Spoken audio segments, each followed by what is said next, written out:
বর্ষবরণ উপলক্ষে গতকাল ভিয়েনায় বৈশাখী রং নামে এক ব্যতিক্রমধর্মী আনন্দ উৎসবের আয়োজন করা হয়। সম্মিলিত পারিবারিক প্রচেষ্টায় এই সুন্দর অনুষ্ঠানটি ব্যাপক জনপ্রিয়তা পায়। বাচ্চা ও বড়দের নৃত্য ও সঙ্গীতের মূর্ছনায় আনন্দমুখর হয়ে ওঠে সমগ্র অনুষ্ঠানটি।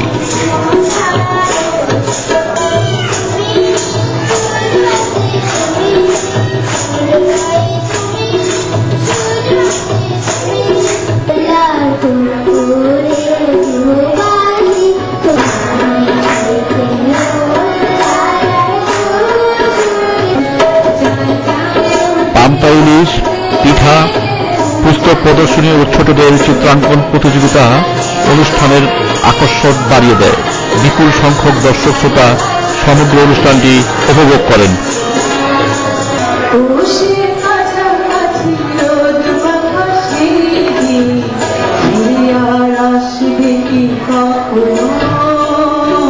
প্রথম আমরা বাইরে নিয়ে আসলাম, তো আমার মনে হয় সবাই আনন্দ পেয়েছে বা আমরা সবাইকে আনন্দ দিতে পেরেছি। জানি না আপনাদের কেমন লেগেছে, তবে আমরা আমাদের সর্বাত্মক চেষ্টা করেছি আপনাদেরকে আনন্দ দেওয়ার জন্য। আবার আমাদের তরফ থেকে জানাচ্ছি সবাইকে শুভ নববর্ষ। একটা সুন্দর একটা প্রোগ্রাম দেখলাম, খুব ভালো লাগলো। যাদের মাঝে আমাদের ভবিষ্যৎ যে প্রজন্ম, তারাও যেন নববর্ষ কি, বৈশাখ কি, সেই জিনিসটা বুঝতে আহমেদ পারে। ফিরোজ, সবাইকে বাংলা টিভি, ভিয়েনা, অস্ট্রিয়া। শুভেচ্ছা।